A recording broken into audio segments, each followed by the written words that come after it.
everyone, this is Sonali Gulati. I'm a qualified chartered accountant with over 1.5 years of experience at Deloitte USA in Standard Profile.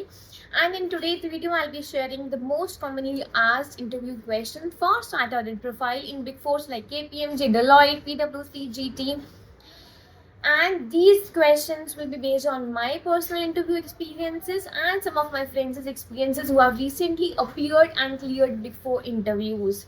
So whether you are a fresher or have 1 to 2 years of experience, this video definitely gonna help you to prepare better. So without any further ado, let's get started.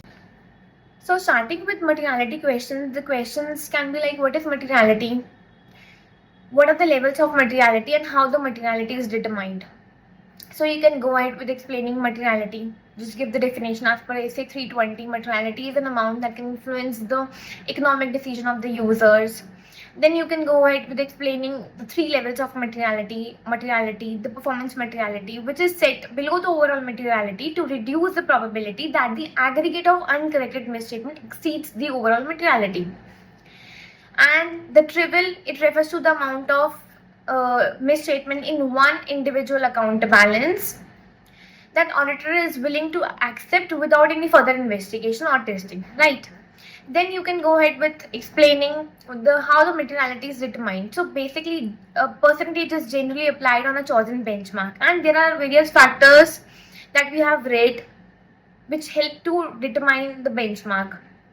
Factors like the life cycle of the entity, whether it's a newly established or a well-established entity, or the ownership structure of the entity, the items on which the attention of the users tends to be focused from a financial statement perspective. So all these factors helps to determine the benchmark. And once the benchmark is determined, we apply a percentage on a chosen benchmark. For example, if the benchmark is revenue, so generally the percentage is 0.5 to 1%. For if the benchmark is equity, the general percentage applied on equity is 1 to 5%, and if it is profit, then 5 to 10%. Then these things. So if the interviewer has asked you materiality only, then you yourself can go ahead and explain all the concept of materiality. This will gonna show that you not only know the definition of materiality, you know the concept thoroughly, you know it all. Next questions could be around assertions, and one thing that you must keep in mind if you're going for the audit interview, assertions going to be the core of your interview. So the questions could be like, what is assertion? And you can just explain assertions are the claims made by the management who are responsible for the preparation of financial statements, and auditor need to obtain the sufficient appropriate audit evidence to check the reliability of these assertions, right? So then what is the difference in transaction account assertions and account balance assertions? So account balance assertions, they relate to the balance sheet items, and transaction account assertions relate to the profit and loss items.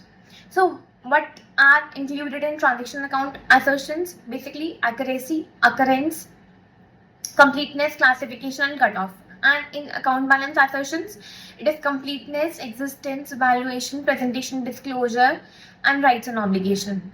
So you must remember all these. So if you are asked to audit revenue, then you have to check the transaction account assertion, because this is a revenue is a profit and loss item, right? If you have to audit cash or property plant equipment, then you have to check the account balance assertions, because property plant equipment and cash are the balance sheet item, right? So the next question could be how you gonna audit the various FSLI item, जिसमें से आपसे कुछ भी पूछा जा सकता है कि revenue कैसे audit करेगी, inventory, PPE or cash. So do not forget to include assertion in your answer. For example, if you're asked how you audit revenue, तो आप ये कह सकते हैं that we need to check assertions like accuracy, occurrence, completeness, और इसको आपको हर एक assertion को explain करना पड़ेगा. For example, completeness के लिए we can obtain the sales register and tie the balances as per the sales register and whatever we have in our financial statement or trial balance. For the occurrence, we can check the three-way matching system, like PO देखा, फिर invoice देखा, फिर bank statements check करा, right. For the cut off we can obtain the post year end bank statement and उसके through हम basically check कर सकते हैं. Like for if you are asked how to audit inventory, तो इसके लिए हम, क्योंकि ये बैलेंस शीट आइटम है तो हमारे असर्शंस हो जाएगी लाइक एग्जिस्टेंस. तो एग्जिस्टेंस के लिए we can do the physical verification. Like physical verification में हमारे पास हम बेसिकली दो मेथड्स होते हैं, sheet to floor and floor to sheet. इस तरीके से हम उसको टाई कर सकते हैं. कंप्लीटनेस के लिए हम समरी ऑफ फिजिकल वेरिफिकेशन को मैच करेंगे with the financial statements. Valuation हम उसका चेक कर सकते हैं एज पर इंड AS 2 और AS 2, लाइक कॉस्ट और NRV whichever is lower. उस तरीके से हमारा फिनिश्ड गुड्स और WIP वैल्यूड है और नहीं. राइट्स एंड ऑब्लिगेशन के लिए हम क्या कर सकते हैं, इनवॉइसेस चेक कर सकते हैं सैम्पल बेसिस पे whether the inventory actually belong to us or not, right? So इस तरीके से आपको आंसर अपना फ्रेम करना है जब भी आपसे पूछा जाए how you audit the FSLI item including the assertions, right? Then in one of the interviews I was asked what are the fraud risk factors. So basically there are 3 fraud risk factors. First is like incentive or pressure to commit fraud. Second, opportunities due to the weak internal control system. Third, rationalization to do so, like they are justifying their acts.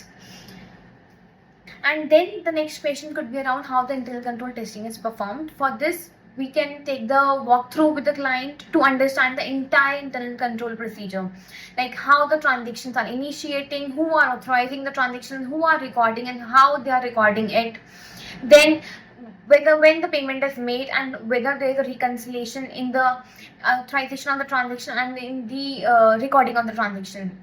So we need to understand the entire process, and once the understanding is done, we can further go ahead to test the operating effectiveness of the control by inquiry, observation, and also we can take out the sample and we can reperform the entire procedure to check whether the controls are able to mitigate the risk or not, whether the controls are effective enough to mitigate the risk or not. And once we are done with this, we need to document our findings to like if there are any weaknesses in the internal control or any improvements that we are suggesting, because this internal control testing will gonna help us to determine the nature, time and extent of the substantive procedures, right? And then the next question could be, what is audit risk? So audit risk is a risk that giving inappropriate opinion when the financial statements are materially misstated, and it comprises of inherent risk, control risk, and detection risk. And the next question could be, what are the sampling methods? So there are 2 sampling methods, statistical sampling method and non-statistical sampling method. Statistical sampling method is a probability based sampling method where probability is used to quantify the size and evaluate the result. It includes methods like stratified sampling method, cluster sampling method, monetary unit sampling method, systematic sampling, right?